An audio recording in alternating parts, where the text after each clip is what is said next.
So guys, usapang boxing naman tayo na pag-usapan po natin yung laban ni Nick Ball versus Brandon Figueroa. Sino sa tingin kong mananalo?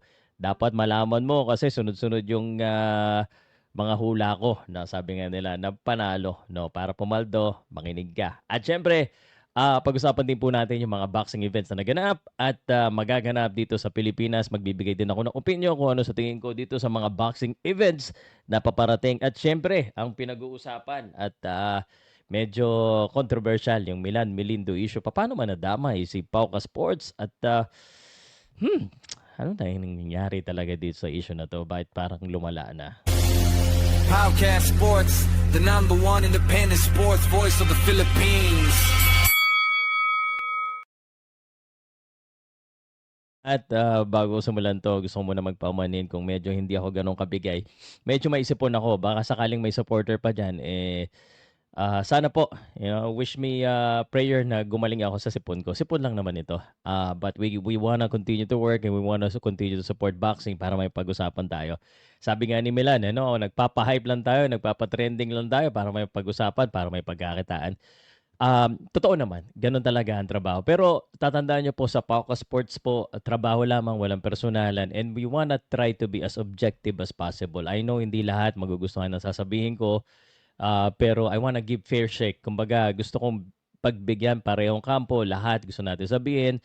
Ang pagkakaiba lang kung sa tingin kong mali, mali talaga. Okay? Pero bago natin pag-usapan yan, bago uminit ng ulo nyo, pati yung Casimero, bago uminit ang ulo nyo, pag-usapan muna natin yung Nick Ball versus Brandon Figueroa. Okay, ito po yung big fights natin. Siyempre, boxing to, hindi naman to chismisan lang.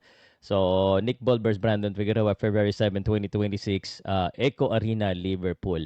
Undefeated po itong si Nick Ball. Maliit lang si Nick Ball, 5'2 lang. 5'9 itong si Brandon Figueroa. At syempre, ang pagkatalo lang nito ni Brandon Figueroa only against Stephen Fulton na mas maliit sa kanya, mas magaling mag-boxing. Sipon talaga ang hirap. Anyway, sa tingin ko, ang mananalo si Nick Ball. This is happening in the home country of Nick Ball. Brandon Figueroa, I would love him to win, but from what I see, Nick Ball is just so aggressive, so relentless. And even if he couldn't knock out Brandon Figueroa, if tuloy-tuloy ang pasok nito ni Nick Ball, matibay kasi din, no? Parang wrecking ball. Exactly what his moniker is. I think susugurin lang siya ng susugurin ni Brandon Figueroa. Ay, ni Nick Ball, itong si Brandon Figueroa, which would give him the unanimous decision victory most probably. Unless Brandon Figueroa can hurt Nick Ball. If he cannot hurt Nick Ball, then it's Nick Ball all the way by unanimous decision. That's my pick on this one. Okay? So, yan lang po yung mabilis na pick ko dyan para diretso na tayo. So, gusto ko lang, again, i-congratulate po kasi may mga nagkaroon na po ng mga boxing event starting this January. Marami na actually ang mga boxing event.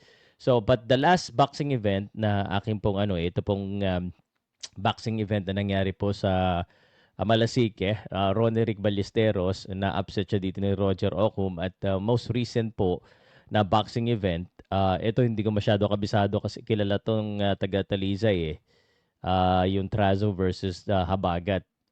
But ito po, yung Speedy Boy Ocope, nanalo po siya against Alan Alberca and si Angelus Pilapil won the WBO Oriental Youth Flyweight against Dai San Yun via unanimous decision. So yan po yan. At ito, expected naman manalo ito dahil yung mga kalaban naman ay sunod-sunod na yung mga talo. So, the upcoming boxing event is General Santos, February 9. Lahat ng nasa kaliwa mananalo. So, ito yung significant. Samuel Salva versus Jirakit. Kakadagdag lang ito. Ito yung sa promotion po ni Yumir Marshall. But the rest of the fights, this is more looking like lahat ng nasa kaliwa mananalo. These are activity fight, tuna fights po para sa mga boksingero ng kaliwa na binibuild up. So, Reggie Suganov, meron na rin siyang in-announce na laban na checkan nyo na lang yung Facebook page. Ito, maganda tong kahit paano tong Ronald Tuyogon. Itong Justin Digamo, I think Leonard Porras din ito. So, mga activity fight. Ito maganda. Ito talaga inabang ako. Arvin Jan Pasiones versus Nathaniel Doronia. Ito maganda to. parehong may laban and there's 2 titles on the line. On the rest of the fight, medyo on the left side again, medyo build up or activity fights lang po. Unfortunately, karamihan po ng mga laban sa Pilipinas, gano'n po talaga kinahihinatnan, medyo parang build up fights. That is why medyo, I call upon ano, sana makabalik yung blow by blow and I have a source na baka daw April, makabalik na ulit ang March or April. Sana March, because I wanna see competitive fights. Ako naiintindihan ko naman kung bakit ganito yung mga boxing events natin sa Pilipinas. Medyo maliliit, medyo one-sided, karamihan, na-approve because ito yung negosyo Kailangan manalo yung pero para sa isang boxing fans na kagaya ko na matagal na nag-aabang talaga ng mga magandang laban, parang medyo nakaka-boring na parang nandoon ako, alam ko na kung sino mananalo. So, sana man lang at least dagdagan yung mga fights na medyo mahihirapan naman yung bida. That's what I'm trying to say. So we still want to support it, but at the same time, we all know that it would be favoring the promoters boxers. So that's just the truth. Okay. And lastly, pag-usapan na natin si Milan Melindo. Nakikinig ka pa ba? Umabot ka pa ba dito? Okay. So actually para sa akin guys, no? And na ako nga nagulat nga ako nung una. Kasi yung unang content ko regarding sa issue na ito, nakita ko lang yung post ni Pinoy Boxing Prodigy regarding sa Easy Work. So nag-react ako, bakit ganon? May ganito palang issue. And then doon nagsimula. And I do not think may sinabi akong masama kay Milan. I do not think hindi nga ako nagsalita ng para tungkol sa kanya mismo na note pa yung mga ganon-ganon. I don't do name calling kasi that's not my style. Ako masasaktan ka, magagalit ka, mag-i-explain pa lang ako. Hindi nga ako nagmumura Bihirang-bihira po 'yan. Lalo na sa mga boxers. Kahit nung nakaway ko si Casimero sa social media, hindi ko nga siya minura, nagbigay lang ako. Hindi kasi ganun yung style ko. Nagpapaliwanag lang ako. People hate me because of my opinion, but that's fine because sa akin I want us be as objective and as professional as I can. I know sometimes minsan nadadala ako ng emosyon ko, but it is what it is. So nagulat na lang nga ako na gano'n ano, miski ako pinapa-unsubscribe, pinapa-report. So nakipag-anuhan tuloy ako, nakipag-asarakan, sige nga, subukan mo nga. Pero again, kahit i-check niyo yung aking wala akong foul na sinabi diyan. Lahat ng mga sinabi ko diyan within the line of the trash talk, within the line of asaran. So ngayon na nakakalungkot na ito sabihin ko kay Milan na um, he is the one saying these things na marami siyang mga sinasabi online, tapos kala ko tapos na siya, tabay magsasalita na naman siya ng ganito, tapos magagalit siya sa mga nagbabalita. Parang hindi rin maganda Milan kasi parang siguro sinasadya mo.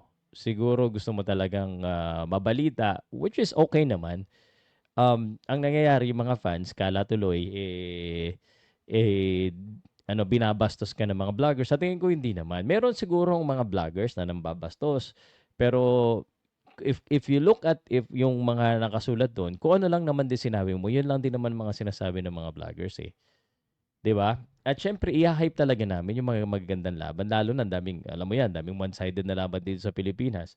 So i-hype talaga namin yung sa tingin namin entertaining.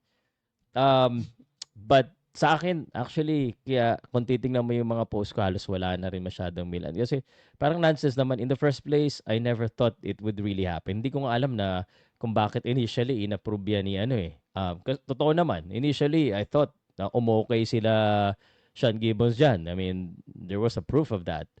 And then suddenly nagbago yung isip. But I think sa mga fans po na nanonood dito hanggang ngayon, I think wag natin masyadong seryosohin itong mga nangyayari ngayon. It's just part of boxing. It's just part of the hype. It's just part of the conversation of boxing. If it happens, it happens. If it doesn't, it doesn't. And now I don't think it happens. I mean, mamasamain pa yung loob ko. Ako na nga yung willing na magbigay ng 100,000 sa'yo, Milan. Tapos sasama mo pa ako dyan. Tapos pag naparinggan ka na ganito, Huwag gano'n, 'no? I'm just doing my job and, you're always welcome to come up here and everyone that supports you to defend yourself. But it is all part of the job. Yung views, yung hype, yung pagbabalita, pero dapat matapang, balanse, laging tapat palagi. So, sa akin guys, kaya nilagay ko sa dulo 'to, wala naman ako masyadong pakialam diyan. No, kung balita-balita pero ang nangyayari nagkakaawayan na, problema na ni Milan 'yan tsaka ng mga vloggers na sali diyan. Ako hindi na. Um, ah, 'Pag meron na ulit bagong relevant ng konti na balita, ngayon kasi parang magpapaasa lang tayo ng mga fans na hindi naman mangyayari. And I don't think the 5 million is feasible. Kasi alam naman natin na hindi naman gano'n kalaki ang kita sa Pilipinas. Tapos wala namang retired naman si ano, semi-retired or hindi naman siya active. So it doesn't make sense then for Carla Mes Martin to fight you. Sa tingin ko lang. And whether you think it's easy work or not, that's your prerogative or that's your perspective. I have nothing against it. Sa tingin mo yan, no? But I don't think it will be easy work. So, yun ang sa tingin ko. And there's nothing wrong with that. But tuloy mo lang yan. Sana dumami subscribers mo. Sa akin naman, sa mga followers at haters ko na nakarating dito, tatandaan nyo guys, whether you like me or you hate me, I am gonna stick with the truth, kung ano lang yung katotohanan, kung ano lang yung sinabi ng lahat. And I think so far, tama naman. Hindi may iwasan talaga sa social media yung may mag-aaway, may ganito-ganito. It's just the nature of social media. I mean, if we cannot handle it, then fine. I mean, I know, I've been there many times, plenty of times, and I do respect all of the boxers, not just the champions, but everyone. But I do also believe that telling the truth is important and being factual, being balanced. Yun po yung ating ginagawa. So, good luck sa inyo.